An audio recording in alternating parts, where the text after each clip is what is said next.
ஓம் சாந்தி 17/3/2026 காலை முரளி பாப்தாதா மதுபன்.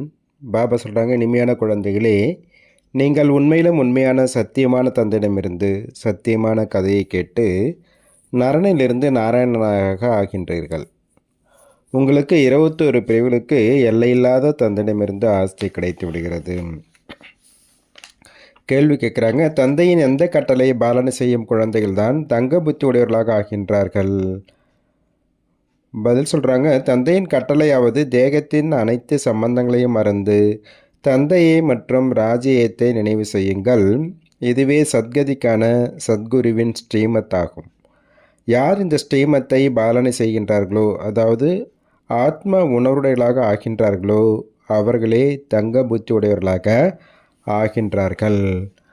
பாடல், இன்று மனிதன் இருளில் இருக்கின்றான். ஓம் சாந்தி.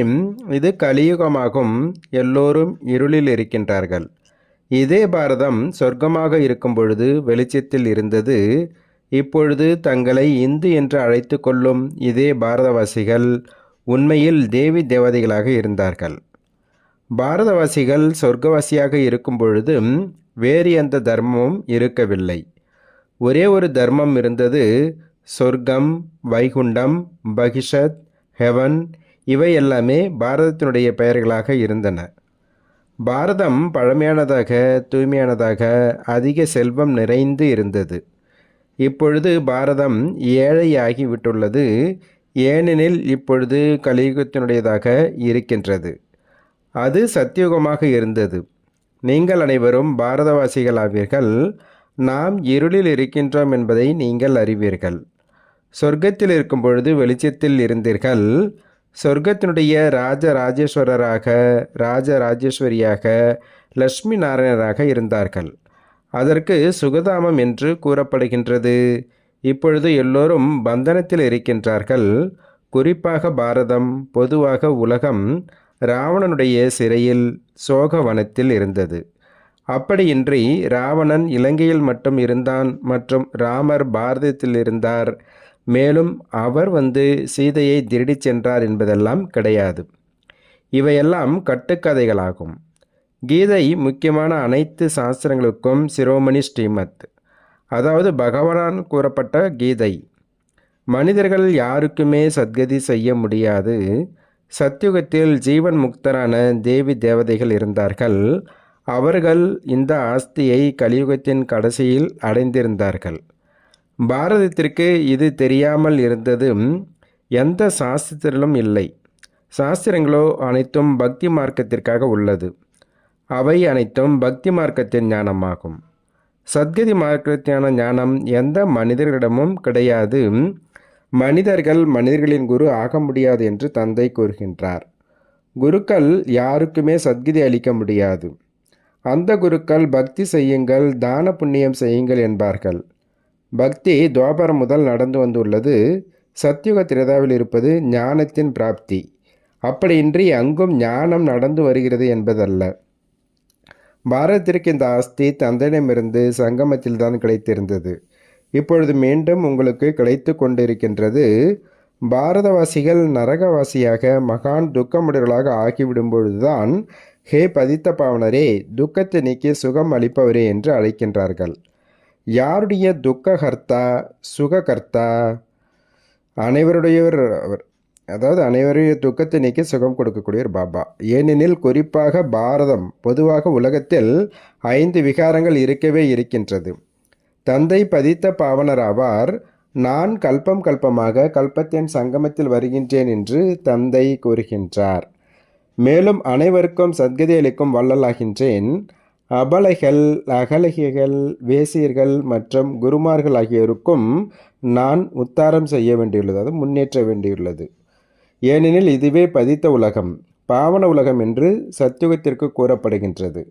பாரதத்தில் இந்த லட்சுமி நாராயணுடைய ராஜ்யம் இருந்தது. இவர்கள் சொர்க்கத்திற்கு அதிபதியாக இருந்தார்கள் என்பதை பாரதவாசிகள் அறியாமல் உள்ளார்கள். பதித்தமான கண்டம் என்றால் பொய்யான கண்டம், பாவன கண்டம் என்றால் உண்மையான கண்டம். பாரதம் பாவன கண்டமாக இருந்தது. இந்த லட்சுமி நாராயணரின் சூரிய வம்ச பரம்பரை இருந்தது. இந்த பாரதம் அவிநாசி கண்டமாகும். அது ஒரு பொழுதும் விநாசமாவதில்லை. இவர்களுடைய ராஜ்யம் இருக்கும் பொழுது வேறு எந்த கண்டமும் இருக்கவில்லை. அவையெல்லாம் பின்னால் வருகின்றன. சாஸ்திரங்களில் கல்பத்தின் ஆயுளை லட்சக்கணக்கான வருடங்கள் என்று எழுதிவிட்டு எல்லாவற்றையும் விட பெரிய தவறு செய்துள்ளார்கள். கல்பத்திற்கு லட்சக்கணக்கான வருஷங்களும் இருப்பதில்லை. சத்தியுகத்திற்கும் லட்சக்கணக்கான வருடங்கள் இருப்பதில்லை என்று தந்தை கூறுகின்றார். கல்பத்தின் ஆயுள் 5000 வருடங்கள் ஆகும். இவர்கள் பிறகு மனிதர்கள் 84 லட்சம் பிறவி எடுக்கிறார்கள் என்று கூறிவிடுகிறார்கள்.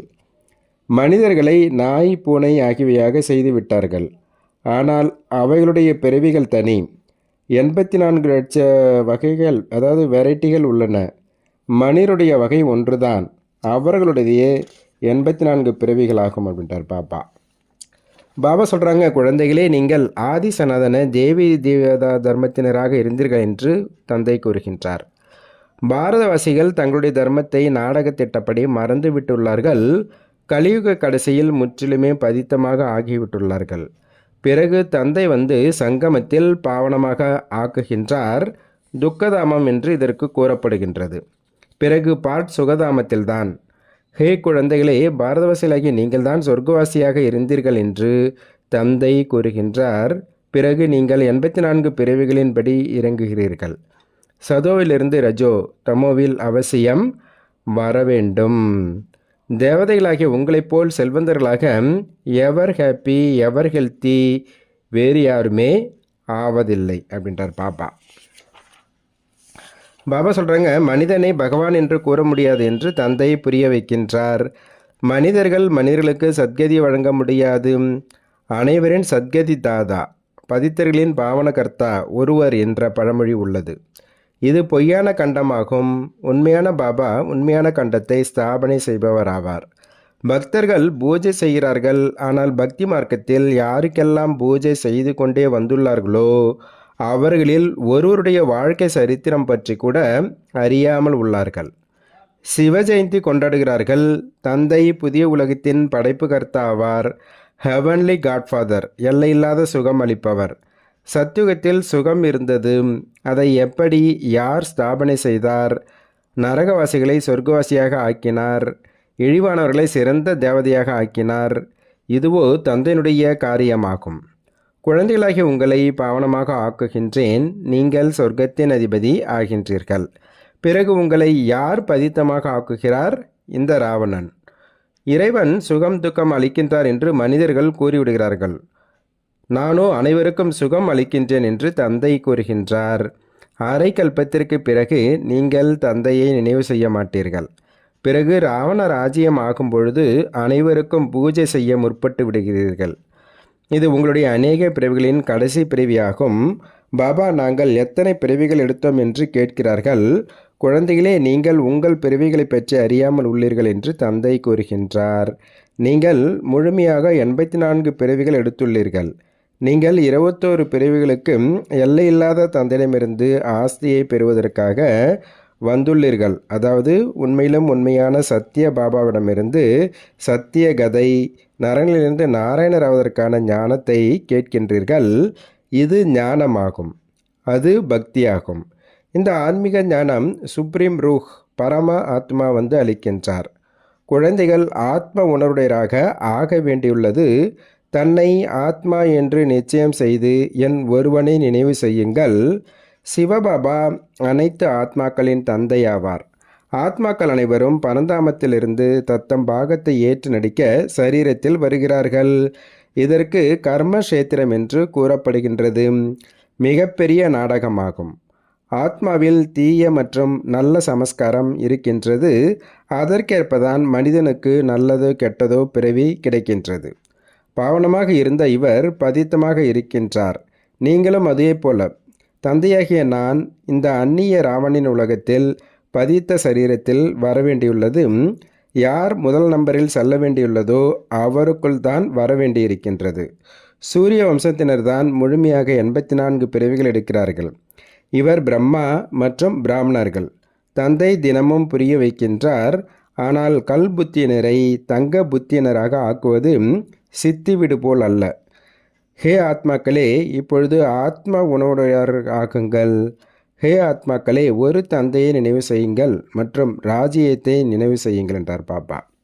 தேகத்தின் சம்பந்தங்களை விட்டுவிடுங்கள், அப்பொழுது தங்க புத்தி ஆகிவிடும். எல்லோருமே தான் இறக்க வேண்டும். எல்லோருக்கும் இப்பொழுது வானப்பிரஸ்த நிலையாகும். ஒரு சத்குரு இல்லாமல் அனைவருக்கும் சத்கதி அளிக்கும் வள்ளல் வேறு யாரும் இருக்க முடியாது. ஹே பாரதவாசி குழந்தைகளே, நீங்கள் முதலில் தங்க புத்தியாக இருந்தீர்கள் என்று தந்தை கூறுகின்றார். ஆத்மாக்கள் பரமாத்மாவை விட்டு வெகு காலமாக பிரிந்திருந்தார்கள் என்று பாடப்பட்டுள்ளது. எனவே முதலில் பாரதவாசி தேவி தேவதா தர்மத்தினராகிய நீங்கள்தான் வந்தீர்கள். மற்ற தர்மத்தினர் பின்னால் வந்தார்கள். எனவே அவருடைய பிறவிகள் கூட குறைவாக இருக்கும்.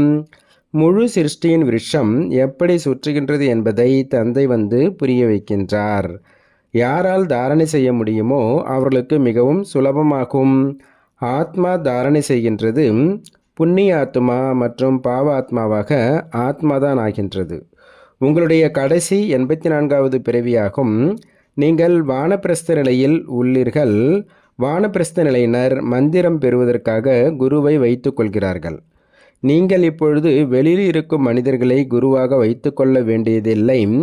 உங்கள் அனைவருக்கும் நான் தந்தை, ஆசிரியர், சத்குரு ஆவேன்.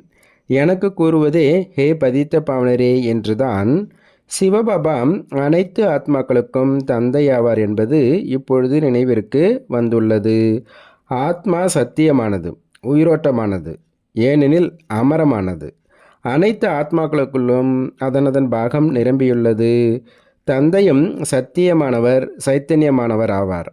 அவர் மனித சிருஷ்டியின் விதயரூபமாக இருக்கும் காரணத்தினால் நான் முழு விருட்சத்தின் முதல் இடைக்கடையை அறிந்துள்ளேன் என்று கூறுகின்றார். எனவேதான் எனக்கு நாலெட்ஜ்ஃபுல் என்று கூறப்படுகின்றது. விதையிலிருந்து விருட்சம் எப்படி வெளிப்படுகின்றது என்ற முழு ஞானம் உங்களுக்கும் உள்ளது. விருட்சம் வளர்வதில் நேரம் பிடிக்கின்றது. நான் விதை ரூபமாவேன் என்று தந்தை கூறுகின்றார். கடைசியில் முழு விருட்சம் பட்டுப்போன நிலையை அடைந்து விடுகின்றது. இப்பொழுது தேவி தேவதா தர்மத்தின் அஸ்திவாரம் இல்லை, பெரும்பாலும் மறைந்து விட்டுள்ளது. தேவி தேவதா தர்மம் மறைந்துவிடும் பொழுது தந்தை வரவேண்டியுள்ளது. ஒரு தர்ம ஸ்தாபனை செய்து மற்ற அனைத்தையும் விநாசம் செய்வித்து விடுகின்றார். பிரஜாபித பிரம்மா மூலமாக தந்தை ஆதிசநாதன தேவி தேவதா தர்மத்தின் ஸ்தாபனை செய்வித்து கொண்டிருக்கின்றார். நீங்கள் தாழ்ந்த நிலையிலிருந்து சிறந்த தேவதையாக ஆக வந்துள்ளீர்கள். இந்த நாடகம் அமைக்கப்பட்டுள்ளது. இதற்கு முடிவு இல்லை.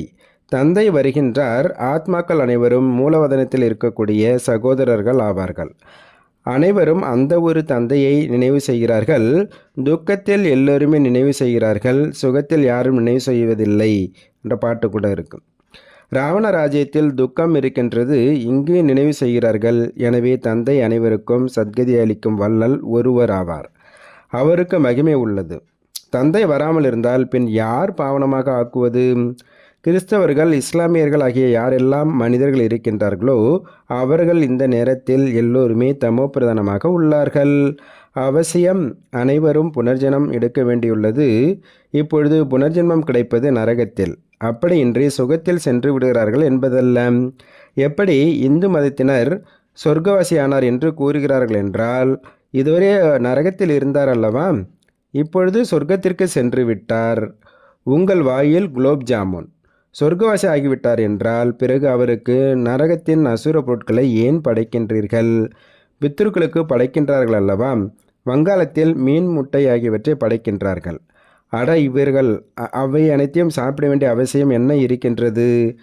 திரும்பி யாருமே போக முடியாது. முதல் நம்பரில் இருப்பவர்களே 84 பிறவிகள் எடுக்க வேண்டியுள்ளது. இந்த ஞானத்தில் எந்த கஷ்டமும் இல்லை. பக்தி மார்க்கத்தில் எவ்வளவு உழைப்பு உள்ளது! ராம் ராம் என்று ஜபிக்கையில் புல்லெரித்து போய்விடுகிறது. இவை எல்லாமே பக்தி மார்க்கமாகும். இந்த சூரியன், சந்திரன் ஆகியவை வெளிச்சம் தரக்கூடியவை ஆகும். இவைகள் தேவதைகளா என்னன்னு கேட்கிறார் பாபா. உண்மையில் ஞான சூரியன், ஞான சந்திரன் மற்றும் ஞான நட்சத்திரங்கள் இந்த இடத்தின் மகிமையாகும். தாரணிக்காக முக்கிய சாரம். ஃபஸ்ட்டு பாயிண்ட்டு, இந்த கடைசி 84வது பிறவியில் எந்த ஒரு பாவ செயலும் செய்யக்கூடாது. புண்ணிய ஆத்மா ஆவதற்காக முழுமையாக முயற்சி செய்ய வேண்டும். முழுமையாக தூய்மையாக வேண்டும். ரெண்டாவது பாயிண்ட்டு, தங்களுடைய புத்தியை தங்க புத்தியாக ஆக்குவதற்காக தேகத்தின் அனைத்து சம்பந்தங்களையும் மறந்து ஆத்ம உணர்வராக ஆவதற்கான அபியாசம் செய்ய வேண்டும். பாபா வரதானம் கொடுக்குறாங்க, பழைய சமஸ்காரங்கள் மற்றும் தடைகளிலிருந்து விடுதலை பெற்றுவிடக்கூடிய எப்பொழுதும் சக்திகளில் நிறைந்தவர் ஆவீர்களாக. எந்த ஒரு விதமான தடைகளிலிருந்தும் பலவீனங்களிலிருந்தும் அல்லது பழைய சமஸ்காரங்களிலிருந்தும் விடுதலை பெற விரும்புகிறீர்கள் என்றால் சக்தியை தாரணை செய்யுங்கள், அதாவது அலங்கரிக்கப்பட்ட ரூபமாகி இருங்கள். யார் எப்பொழுதும் அலங்காரங்களால் அலங்கரிக்கப்பட்டு இருக்கின்றார்களோ அவர்கள் வருங்காலத்தில் விஷ்ணு வம்சத்தினர் ஆகின்றார்கள். ஆனால் இப்பொழுது வைஷ்ணவர் ஆகிவிடுகிறார்கள். அவர்களை எந்த ஒரு தமோகுணமான சங்கல்பம் அல்லது சமஸ்காரம் தீண்ட முடியாது. அவர்கள் பழைய உலகம் அல்லது உலகத்தின் எந்த ஒரு பொருட்கள் அல்லது மனிதர்களிடமிருந்து கல்பமாகவே சுலபமாகவே ஒதுங்கி விடுகிறார்கள். அவர்களை காரணம் இருக்கிறதோ இல்லையோ எதுவுமே தீண்டவும் முடியாது. ஸ்லோகன் சொல்கிறாரு, ஒவ்வொரு நேரமும் ஒவ்வொரு செயலிலும் சமநிலை கொண்டிருப்பது தான் அனைவரது ஆசைகள் பெறுவதற்கான சாதனமாகும் அப்படின்றார் பாபா. நல்லது. ஓம் சாந்தி, ஓம் சாந்தி, ஓம் சாந்தி. நன்றி பாபா.